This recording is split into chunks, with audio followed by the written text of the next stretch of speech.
So this morning, we're going to look at some of the issues and opportunities that have been highlighted through the mapping report as we move forward to support the sector. We will also hear from a real life example, which Eleanor Shaw, who's going to talk about her experiences over the last 2 years. And we'll give some context in terms of some of the challenges and opportunities she faces as a social business operating across the sector.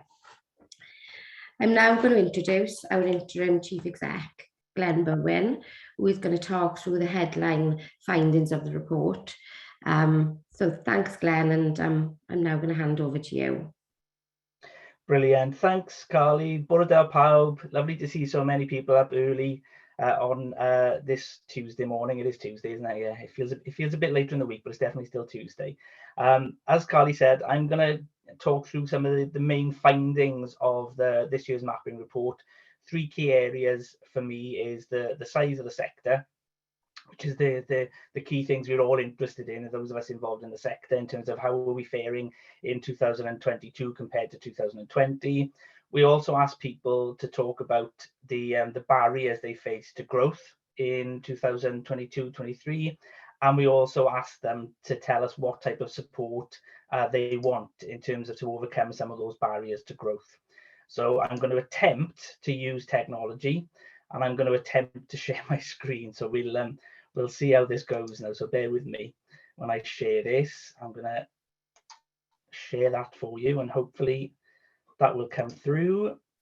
And if somebody can let me know if you can see the screen. Yeah, we can see that, Glenn. Brilliant. There we are. That's a good sign. So apologies for the death by PowerPoint this morning, but there's a lot of key information and key stats we want to get over to you. So there is quite a few slides with just some basic information in. We will say as well, this information will be shared with you and will be available later on after this session. I think somebody will probably share the link for the website in the chat, so you can go and look at the report and look at the key stats that I'm going to talk through as well. So don't worry about writing everything down. It'll be available before the end of the session today, really. So crack on with the composition of the sector. So in 2022, we are now saying there are approximately 2,828 businesses in the sector in Wales. In 2020, that was just 2,309. So we've seen an increase of 22% in the last 2 years. What we always say on this, these are known social businesses. So Wayfield will go through a number of lists that have been presented to them, which would include things like the regulators list from the community interest company regulators. It also includes data from people like Cwmpas and Development Trust Association and other third sector support bodies.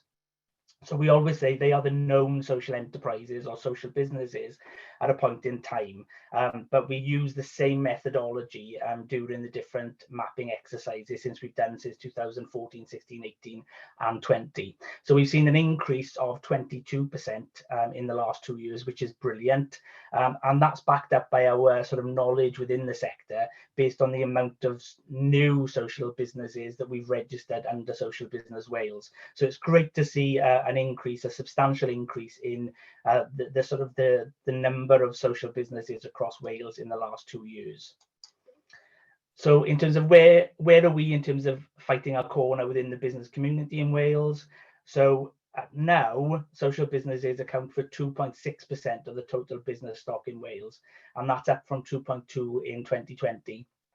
So we've got a vision and mission and an action plan in Wales to develop the social enterprise sector by 2030. And one of the key asks in that is that actually the social business model becomes the business model of choice across Wales, which is ambitious, and we're not there yet, as you can see, but we are moving in the right direction. We are seeing an increased percentage of the total number of businesses that are in Wales that are social businesses. So again, a really good story under this mapping exercise for 2022.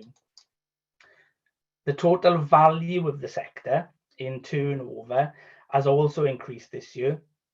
And we're now estimating that the total value of the social business sector in Wales is 4.8 billion, which again is an increase and is a great figure to say that that's our worth. You know, we all do lots of great stuff as individual businesses across Wales, but when you see the power of combining that, that is a really good message to say, and an increase in the turnover and the size of social businesses across the whole of Wales. I'm going to talk about sort of employment next and the number of people that we employ as a sector. So in 2022, that is up again from 2 years ago by 16%. So we are now calculating that the sector employs over 65,000 people, which again is great. We also know from the mapping when you read it that lots of those people who were employed by social businesses were previously unemployed, which is a key strength of the sector, that actually we're anchored within our local communities and we actually provide good quality jobs close to where people live, and we provide opportunities from those who have been furthest from the labour market. So that's all good news, and it's good news that we've got an increase of 16% in the number of people that the sector employs in the last mapping report. If we look at volunteers, again, we've seen an increase in volunteers by 14%. So we're now saying just over 54,000 people volunteer within the social business sector in Wales. There's always a debate over volunteers in terms of should we be seeing that figure reduced as we grow as a sector and we become, you know, we do more trading and we employ more people. Should we see the number of volunteers reduce? There's an argument in that, but actually I come from the side of the argument that says the value of our volunteers and what we do in bringing in people into the business who again are furthest from the labour market, we bring them in as volunteers and we help develop them, and actually lots of our volunteers within the sector will go off and either get employment elsewhere or actually find employment within the social businesses that they volunteer within. So as a sector, we know we will always need volunteers on our boards and to support our businesses. So I think there's always a positive story there in terms of the number of volunteers that we have within the sector. So that's just some of the key stats from this year's mapping exercise. I said also we'd look at the barriers to growth in terms of that we asked the businesses who responded to tell us what the barriers that they faced. So just a whip through really in some of the barriers that people highlighted within the actual the mapping and the data we collected. 52% of those who responded said that the lack of staff resource and or time was a barrier to growth.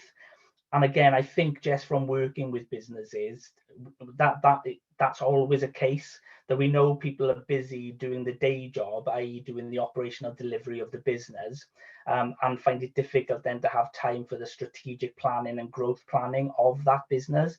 That's always a problem, and that's a problem across all business types. But I think particularly within our social business sector, where lots of our boards are volunteers and we don't pay our boards, so we ask a lot of our volunteer boards to do the operational delivery, and we're asking more of them then as well to help with our strategic planning and growth. I say the other thing at this precise moment in time is the labour market. So when we are looking for staff and staff with the relevant experience, that is becoming more difficult at the moment, and we speak to lots of businesses who have struggled to recruit the staff with the skills that they want to grow the business. So that is a key barrier to growth, you know, in this latest mapping round. The other one is obtaining grant funding. Alan will talk more about this because he's going to link in, Alan from WCVA is going to link in around finance and funding, grants and net zero, and he's going to report back on some of the findings from the mapping on that area. What I would say is I know just by talking to businesses, you know, post-COVID, a lot of public funding in the form of grants went in to support businesses through COVID, which was great. A lot of the social funders pivoted their grant offer to provide funding to COVID. But then when we come through COVID, there was less grant funding available to do the normal growth stuff within the sector, because a lot of that resource was focused on getting through COVID. The other obvious barrier is the current economic climate. high inflation, and again impacting all businesses, the costs of employing people, buying raw materials, just covering all your costs. And this leads on to the last challenge, which obviously is energy costs. And again, every business in Wales is finding this a huge challenge in terms of keeping their head above water to pay their energy costs, plus the other inflationary pressures in the business. So no surprises there in those particular challenges, where we started asking people in October last year and finished in March of this year, so right in the sort of in the height of the cost of living and energy crisis, really. So there's some of the challenges that were listed to us, just in terms of the support required by businesses to overcome some of these challenges. So what support do you need to grow your business was the key ask we wanted from the respondents of this year. 16% said marketing support, and this has been fairly consistent through a number of mapping exercises, that the sector wants more specific support around marketing and expertise within marketing. So 16% highlighted that this time. In terms of access to funding, 15% listed that they needed support around access to funding. And again, I'm not going to go into detail here because Alan's going to pick this up next after I finish these couple of slides. So Alan will talk more about access to funding. And again, not surprising based on where we are in terms of trying to recruit staff, but staff and volunteer recruitment. Businesses were telling us they needed more support to help recruit staff. It's always difficult, particularly new start social businesses, taking on your new staff, getting policies and procedures in place, feeling comfortable in terms of the legal implications of taking on staff is always a bit scary. And volunteer recruitment, as I said earlier on, if a lot of the time volunteers go off to be employed, that actually you've got to continually look to recruit and replace volunteers. So that was the other area of support that was highlighted. And the other one is financial planning and training. 14% said they needed support around financial planning and training. And then 13% talked about the cost of training. So they know they need more training, but in this climate, the cost of training is an issue as well. So there's some work we can do to link into other support across Welsh Government and across partners to see where training can be provided. We know with shared prosperity funding kicking in, there will be new funding and new training opportunities out there, but it's going to be far more disparate. So we've all got to work hard as a sector to make sure we share that knowledge of where these training opportunities might be and where the fully funded training opportunities might be. And last one, in terms of the type of support needed, the mentoring and peer mentoring was listed as a need in terms of support. And this is great because under Social Business Wales, as we continue to develop the service, we are working with Development Trust Association Wales to grow that mentoring service. And I know they're busy recruiting new mentors with specialist skills so that we can get those into to social businesses across Wales to help them with their growth and support needs. So that's it from myself. I'm going to probably hand back to Carly, but she'll be quickly introducing you to Alan, who's going to pick up the net zero bit and the finance bit. So over to you, Carly. Thank you. Thanks very much, Glenn. As Glenn just said, up next is Alan Jones. Alan is Head of Social Investment at WCVA, and he's going to talk through some of the challenges and issues that have been highlighted in the report around access to finance and climate action. So am I okay to hand over to you now, Alan? With fingers crossed, Carly, that we get the tech work through, and that hopefully says you can see my slides.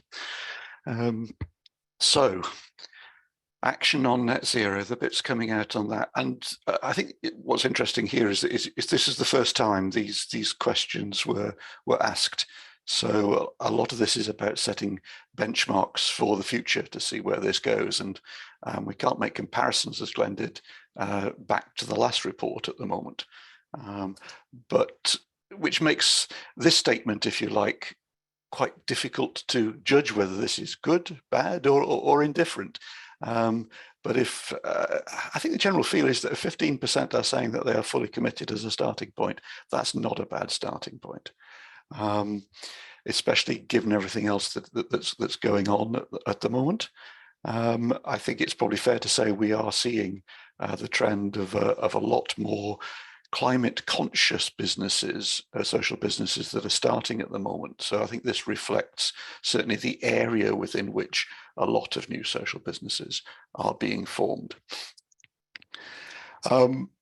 So a quarter are saying that they haven't got the bandwidth, the headspace, whatever you want to say at the moment, to really focus on net zero, which is understandable in the current climate, pun not necessarily intended.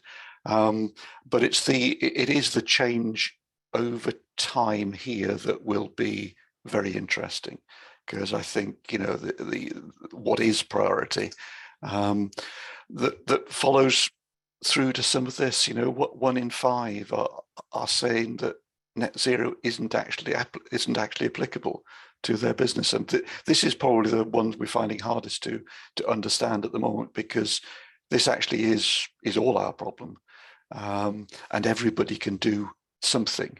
You know, just because you don't own your own premises, not everything is necessarily about energy consumption whilst you're at work. It's about how the business actually operates. You know, as simple, slightly trite example, but a simple example of, you know, what vehicle does the business use to get around. So I don't think this is fair. It's fair to say that that net zero is not applicable to the nature of anybody's work. So there's clearly a bit of work to be done there to make sure that everybody understands. But nearly a half of people are saying, actually, you know what, if you gave me a bit more of a carrot, then I think that might help me move towards taking some action. Or you could say that climate change isn't seen as big enough of a stick at the moment.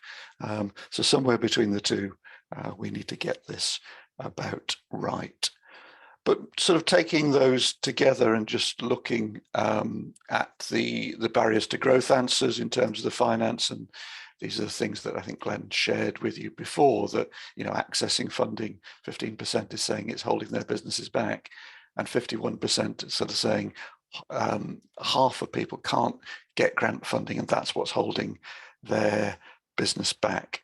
And if we link those back into what people are saying about climate changing, a few observations in a way. You know, I'm if I go back one slide to accessing funding, if funding in its broadest sense includes a lot of what we do around loans, I'm not turning down lots of loan applications.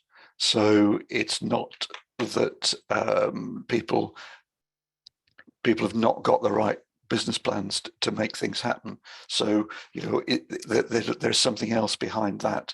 But as we know, with grants, it probably is a bit harder at the moment. The world has moved on a bit and has reset after COVID, as Glenn was saying.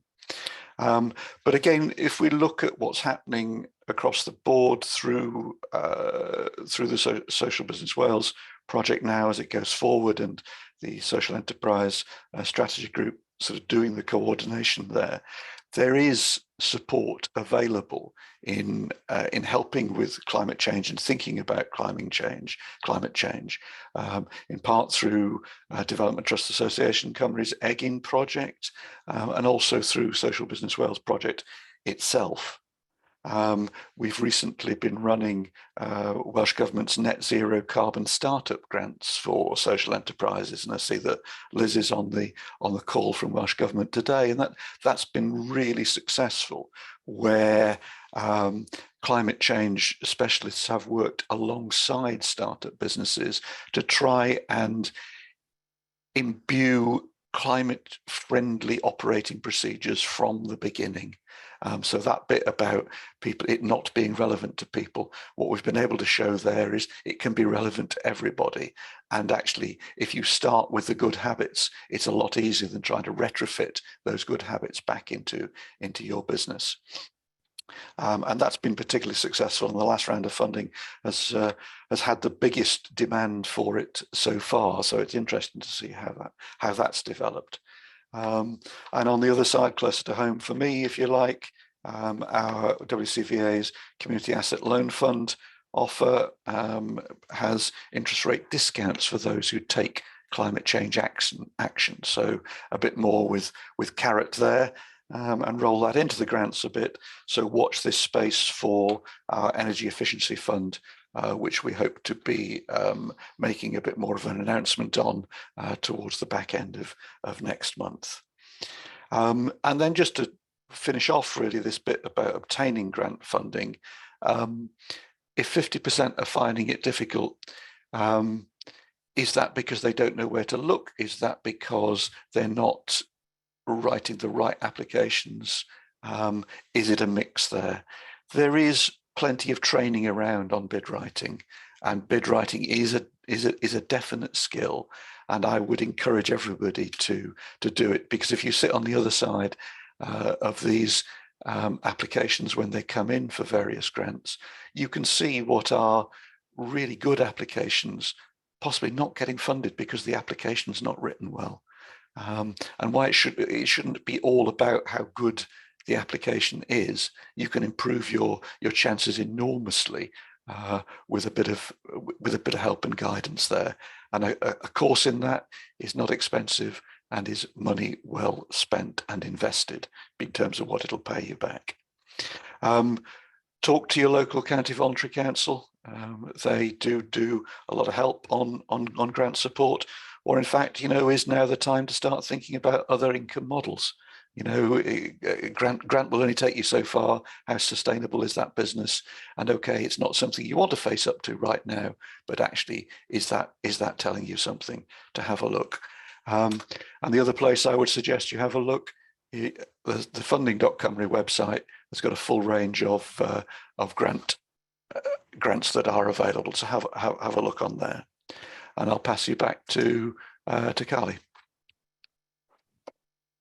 Thanks very much, Alan. That was great and really insightful, and some really good tips there for some of the social businesses that are on the call.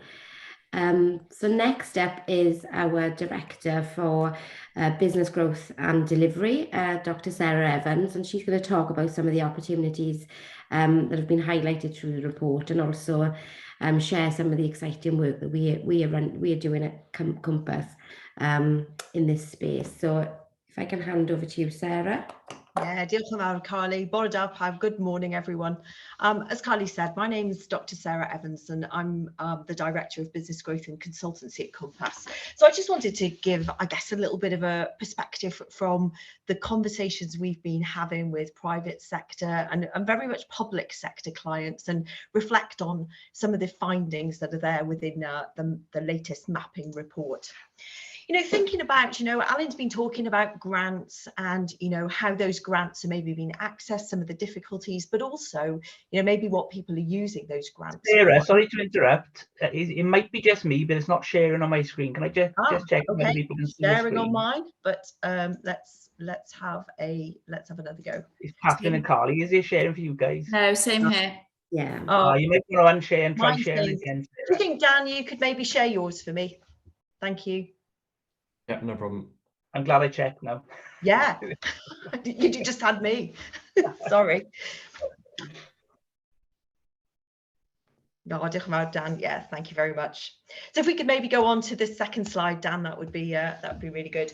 Yeah, so just reflecting, on some of the responses, I thought there was a lot of encouragement when we're comparing it to the last report we did, which was during the pandemic. But you're all looking at new services, you're looking at new products, you're looking at new customers, both in the private sector, third sector, and also the public sector. We're also seeing that businesses are growing across different geographical areas, which I think again is really, really positive. And there really comes out the emphasis of plans to grow those trading activities even further. However, which has been a real theme, I think, for this morning, there's need to be able to access capital to support that growth. And I think, you know, what's really important as well is that accessibility of commissioning and procurement opportunities from, be it the private sector, but particularly the public sector.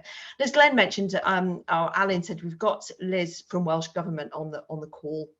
And I think through the work we've been doing through Buy Local, Buy Social, we've been able to have a lot of those conversations with the health sector, but also with other public sector bodies, including local authorities and organisations such as our national parks and museums of Wales, etc. So if you maybe go on to the next one, Dan. So I thought it was really important to reflect on what does this say in terms of our vision and action plan. Dan, Glenn mentioned it. We've had it for almost 3 years in July, and you know that was part of the reason that I joined Cwmpas, which was exactly 3 years ago last week. So number one, you know, it's that people will choose to engage with social enterprises as customers, employees, volunteers or leaders. But there was one of the actions in there was really about encouraging local authorities and public bodies to include social enterprises in their supply chains. And you know, we've really carried on, I think, for these last 3 years, that lobbying of those public bodies to start to look at things differently. And I think that's starting to come to fruition now. However, if we can go to the next slide, Dan, I thought it was important to mention, many of you will have seen the Audit Wales report, which was entitled A Missed Opportunity, Social Enterprises.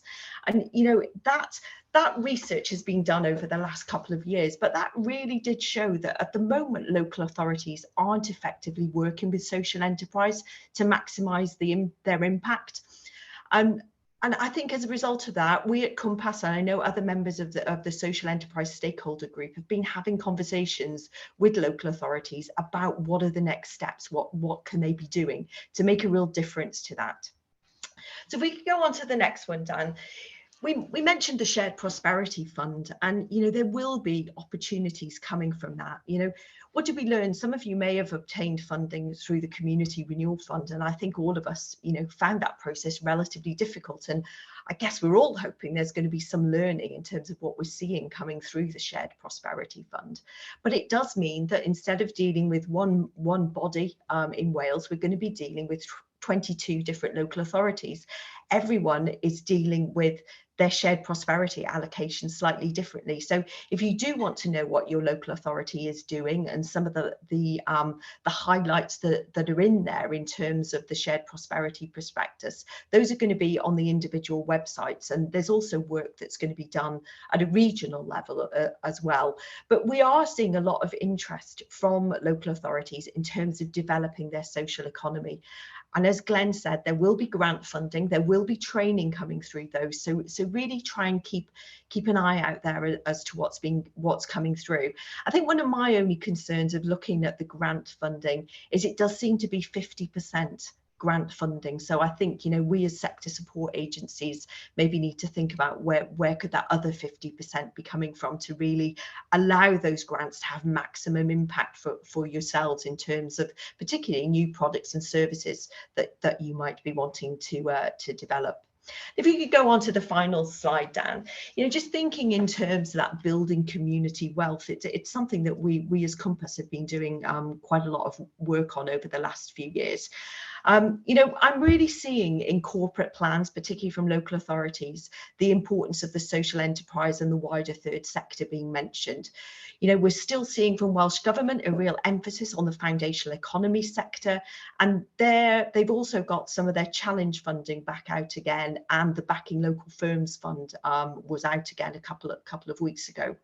From local authorities, we're seeing work on really looking at their local spend, but looking then how they can really grow and develop that local supply chain. And of course, you know, where we're being procured by them to do that work, we're really trying to emphasize the role that the social enterprise sector can be playing, but also then how are they using those procurement levers to really make sure that spend is staying local, and that they're measuring impact, and they're looking at their social value and their well-being impact in terms of what that means for the local economy, but also for the social business sector.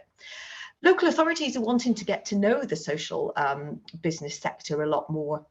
And I think, again, that will lead to real opportunities, whether that's through our work or through your local social enterprise network. Or I can see a few of you on the call, particularly from North Wales, that are running those social enterprise networks. So maybe, again, there's that opportunity to look at where are those links, and trying to fill that implementation gap of the great policy area we have, the great work we have going on the ground, but seeing that really convert into kind of economic prospects at a very local level for our social businesses. There's lots of good practice examples. My colleague Donna Coyle has been doing lots of work, particularly in the field of social care. But I'll put my contact details in the chat. If there's issues you're having in terms of public sector contracts, let us know. If you feel there's examples of really good practice where you've worked with your local authority, with your health board, again, please let me know, and we can maybe look to write up some case studies as we start to finish our buy local, buy social work. So yeah, thank you very much for listening today, and I'm going to hand you back to Carly. Diolch yn fawr. Thank you. Thanks very much, Sarah. And up next, we've got Eleanor Shaw, who is the founding member and director for People Speak Up. I've heard Eleanor speak on a number of occasions, and I'm sure she'll be able to bring to life some of the challenges and opportunities that we've highlighted today. So I'm not going to steal your thunder, Eleanor. I'll just hand directly over to you. Thanks very much. Thank you, Carly, and thank you, everybody. Good to be here today. So I'm Eleanor Shaw, and I'm the founder and the artistic director at People Speak Up. I'm just going to start with showing you just a little film, just to kind of like tell you and show you what we do at People Speak Up.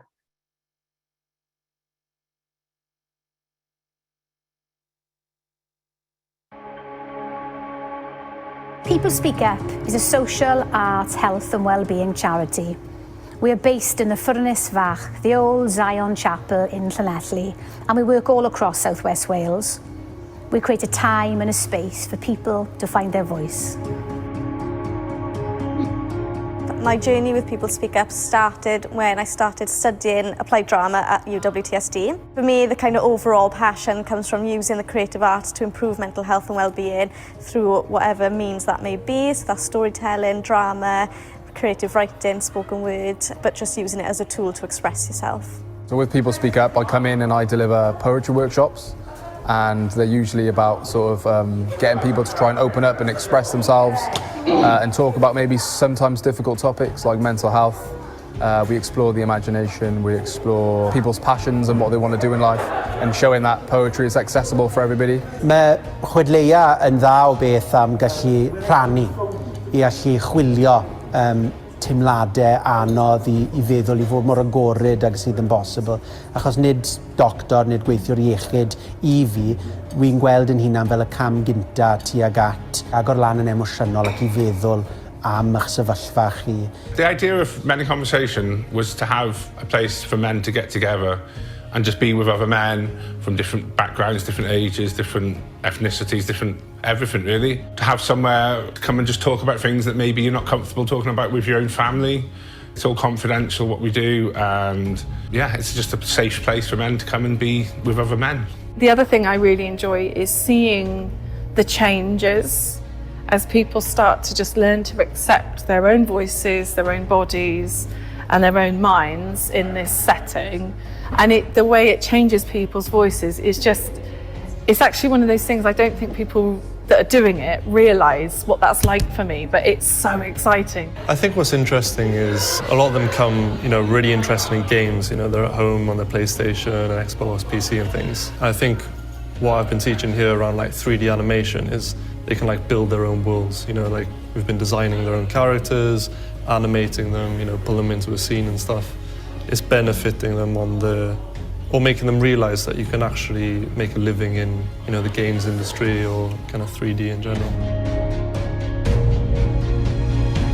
Good, very friendly, amazing. Just the camaraderie. Well, just coffee and meeting people and chatting about normal life. No one's bad at all. They're all such a lovely bunch of people.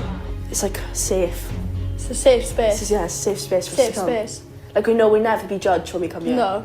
Because like we know how much stuff they obviously deal we can with. talk about anything really. And we know that they won't like tell on us or because be judged because they've been there, done there probably. I've been a very ill lady. I've still got a brain tumour and I'm partially blind and it's saved my life in making me feel normal again.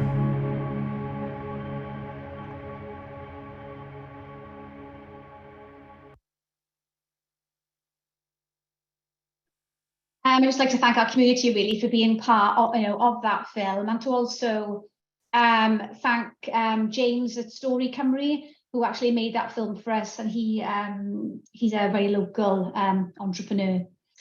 So just to give you a bit of context, we're a relatively new organisation, starting in 2017, where we were then just starting to test out really our working model of creating a space for people to find their voice. And I created the organisation as I kind of understood firsthand the power of applied storytelling when life is challenging. So I kind of like want to kind of fast forward then to, oh, bear with me, just my system's going a little bit funny there. Fast forward to 2020 when obviously a global pandemic hit us. So when the pandemic came to our lives in 2020, PSU then had no full-time staff with no contracts. We were 100% reliant on grant funding. However, we were ambitious and we were determined to grow as the community that we'd built up, which was mainly younger people and older people, needed our service. So I'm just going to share with you again just a graph to give you a little bit of an idea of our sort of financial journey over the last 2 years mainly. And to put some of those figures into context, in 2020, 2021, everything kind of like changed for us. We were commissioned by Cwmpas County Council to design and deliver a virtual day centre project, the first of its kind. So this contract has also continued. Also commissioned to design and play a play project for families, as the need to bring confidence and create safe space for children and young people to play was evident coming out of lots and lots of consultancy with the lack of young people playing in their community after lockdown. And this contract also continued. In 2021 to 2022, we secured 2 other contracts with Hywel Dda Health Board, working with young people referred into CAMS, and on a creative prescribing project with other arts and health organisations at Hywel Dda Health Board.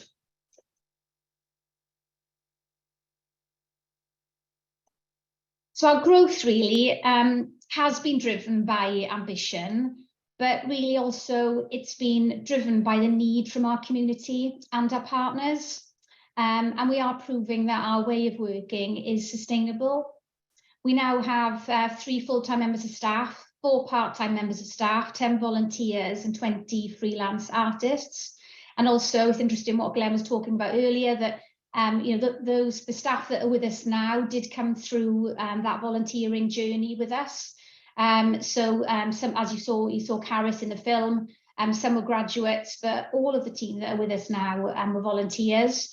And then they were trained, upskilled, and are now qualified, and a massive asset to us as an organisation. Just to give you a bit of an idea as well on kind of like the amount of people that we work with and our figures over the past 2 years. So last year, for the whole of the year, we worked with 2,370 individuals. This year already, just up until the end of March, we've worked with 679. Last year, for the whole of the year, we delivered 803 sessions. This year already, we're at 370. And last year, our overall attendance was 6,200, and we're already at 2,400 already, just at the end of March. So the challenges really have been for us capacity. the lack of longevity, that issue of resources, sort of staffing, income and security of long-term contracts. And the real barriers for us are those sort of tendering and procurement processes, which obviously has been mentioned today within the mapping.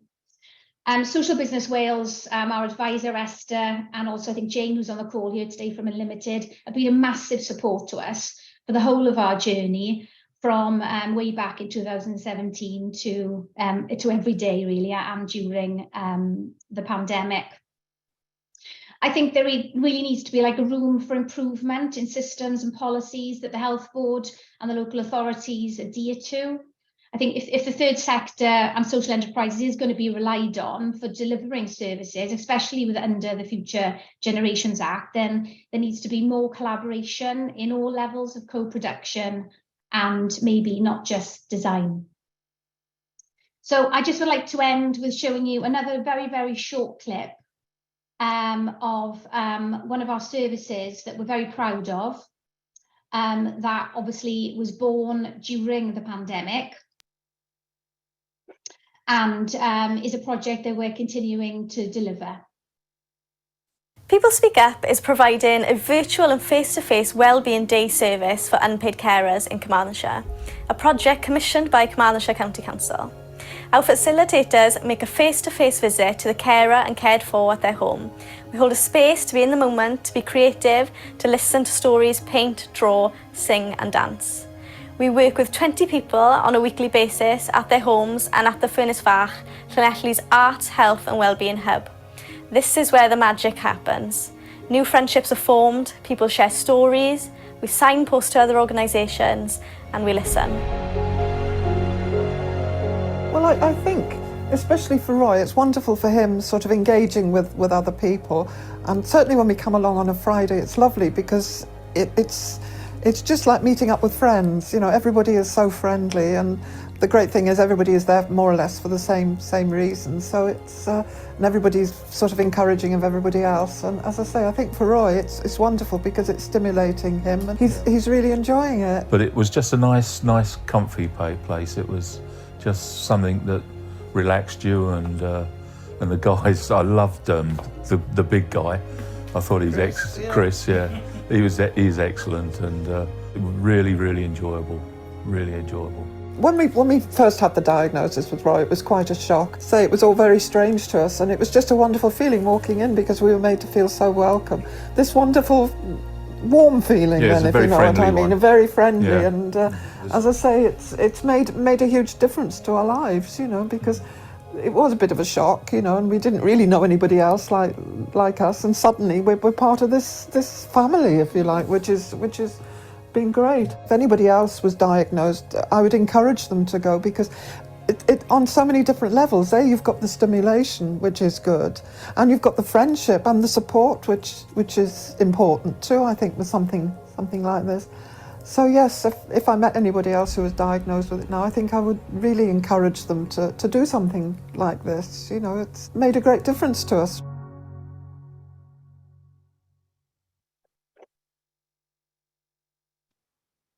Thank you for listening, and again, thank you to all of our community for being part of also this presentation this morning. Diolch yn fawr.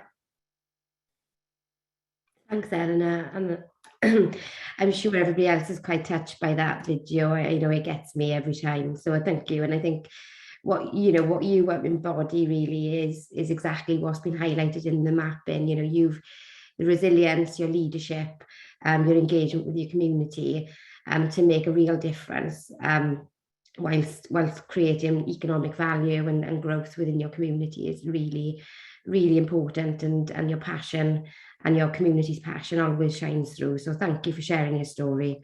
I'll never tire of it. So thank you so much. We bang on time, so we've got 10 minutes left just before the end. I'm going to open the floor. We've had some fantastic speakers this morning, so I'm sure people have got lots of questions bubbling away that they'd like to ask any of the speakers. So I can see one in the chat from Ken Moon. I don't know whether, Ken, you would be happy to come on screen and ask the question. Oh, yeah. Okay. Bore da, shwmae.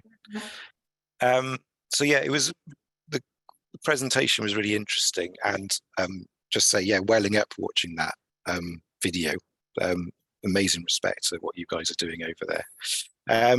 So, sorry, really boring question to follow on from that. It was the growth of the sector since you started collecting the data, really. So we know COVID sort of stagnated things, and we've seen an increase since COVID, but how did COVID affect the overall trajectory since you started collecting the data? And also, are some areas of Wales seeing better growth in the sector than others, and is more support needed in some areas? Do you want me to pick that up, Carly? Yeah, if you don't mind, Kath. So just introduce myself. I'm Catherine Evans. I'm the head of policy and communications for Cwmpas. So I've been involved with the mapping research since we first started doing it in 2014. So in terms of trajectory, I mean, I couldn't tell you the trajectory because I don't have a graph, but what I can tell you is that we have seen consistent growth year on year. We did see a little bit of growth in 2020 from 2018, but it wasn't at the same level as it had been between the sort of the previous mapping survey.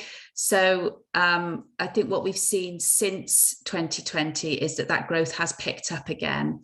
So when we did the survey in 2020, what we thought we might see was that a decline in the sector and more social enterprises sort of having to wind up or sort of finish.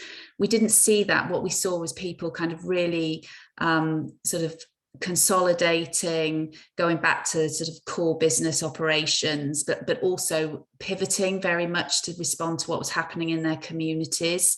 We saw a lot of social enterprises which had maybe been single issue social enterprises before COVID and focusing very much on one thing, suddenly stepping up and broadening their social impact, increasing the number of things that they were doing because they recognized that they had a role to play within their communities and they needed to basically fill a gap that was emerging in terms of people's needs. And I think since COVID finished, what we've seen is social enterprises continue to work in that way. So more social enterprises have more social objectives, that there are less single issue social enterprises out there now. People are broadening what they do, becoming more entrepreneurial, and as they've expanded their social impact, we've also seen them expanding their turnover, increasing their employees, and become, I think, far more agile and entrepreneurial. So we have seen a continued growth of the sector in the last 10 years. COVID sort of slowed that growth slightly, didn't stop it altogether, and now we're seeing that growth pick up again. There's another question, sorry, about different regions. In 2020, we did break it down and do regional reports. We haven't, so we could see exactly what was happening within different regions in Wales. We haven't had the opportunity to do that yet for the 2022 results, but that's something that while we sort of dig down into the data, we can do that kind of regional analysis moving forward. Thanks, Catherine. I can see Sam has got a hand up. Do you want to come in, Sam? Good morning, Carly, and thank you. I haven't seen the report, but there was we've talked a little bit this morning about volunteering and the benefits and the progression that can provide to people. Does the report reflect on, the fact that some people may continue to volunteer because it's not, it's the right thing for them individually, and not to move into employment or, sort of additional employment outside of the enterprise? Do you want me to pick up on that, Carly? Yeah, that's great, Glenn. Okay. Yeah, it's not specifically, Sam. I'm just thinking how we could pick up on that. It just asks the questions around the numbers really of volunteers and the number of employees. I'm just thinking there might be some data, Carly, with the evaluations of Social Business Wales. I don't know in terms of, because as we get the end of the WEFO funded project, there might be some data there, but I don't know. But certainly in the mapping, it's not covered, Sam. So it's perhaps something that we could think about how we could collect that data. I suppose the only issue is that we know when we've worked with Wayfill on a number of iterations, that the more we ask people to tell us, the difficult it is, more difficult it is to get the responses, in terms, because people are busy, aren't they, in terms of to do that. But it's certainly worth thinking about, I think, particularly in terms of the area that you specialise in, the Social Firms Wales, in terms of that, we know how important that link is, don't we, in terms of providing the support. They may not be employed, they may volunteer, they may have other relationships with the business, but it's still a very valued relationship, and it supports the well-being and improvement of the individual who is volunteering or who is engaged with that business. So it's worth us thinking about, probably, and think about how we can collect that data more. Yeah, thank you, Glenn. Thanks, Glenn. Paul White. Hi, it might be a very big question, I guess, but we know that, and Eleanor's video demonstrated this extremely well, that there is an enormous amount of social value delivered through the services that are provided in communities by social enterprise and charities and voluntary community organisations additionally. But we acknowledge, obviously, the challenges that they've highlighted, like staffing and recruitment. I just wondered, in a strategic sense, from a central government perspective, perhaps, or from a local authority perspective, is there a movement that is, proper and better valuing the contribution to society of these institutions and organisations, and a genuine shift to providing more support economically and through contracting and through redesign of services? Is that happening at a scale do we think that is needed to help address some of the challenges that the sector is facing that they've identified? Would you like me to come in on that one, Carly? Yeah, I was going to suggest, Sarah. Yeah, I think, Paul, that's something aspirationally we're starting to see. I think this question of social value is providing quite a debate in Wales at the moment in terms of public sector contracting. I think, we wrote a report, maybe we can put a link to the chat in it, Dan, last year for Welsh Government about that social value landscape in terms of procurement. And I think that we're seeing maybe Welsh Government take hold of this and maybe look at it. Is it social value in Wales? Because we don't have a Social Value Act. Is it a wellbeing impact? Because we do have a Wellbeing Act that we're working towards. So I think it's there. I think that we're very much wants to happen, but I think we as a sector as well have to think how we're talking about our social value and our impact and how we're monitoring it and how we're recording it, and also being able to write about that when we're looking at those tendering processes. And I mentioned the work we've done through Buy Local, Buy Social, and that's the kind of, I guess, the framing of that, to people to actually work with strategic teams in local authorities to actually look at what are they trying to get out of contracts, and then how are they trying then to tender for them, because sometimes there's a bit of a mismatch between the two. So I think this is still a movable feast, Paul, but I think we're getting the conversations and we're starting to see impact in terms of how procurement, but I think that Eleanor mentioned around that co-producing services, and I think that's where we really need to get to. So that we haven't got this tendering, it's there for 5 years and then it's gone, that we need to say those services are working well, they're having the right impact, and how do we make that procurement commissioning cycle look very different. Thanks, Carly. Thanks, Paul. Good question.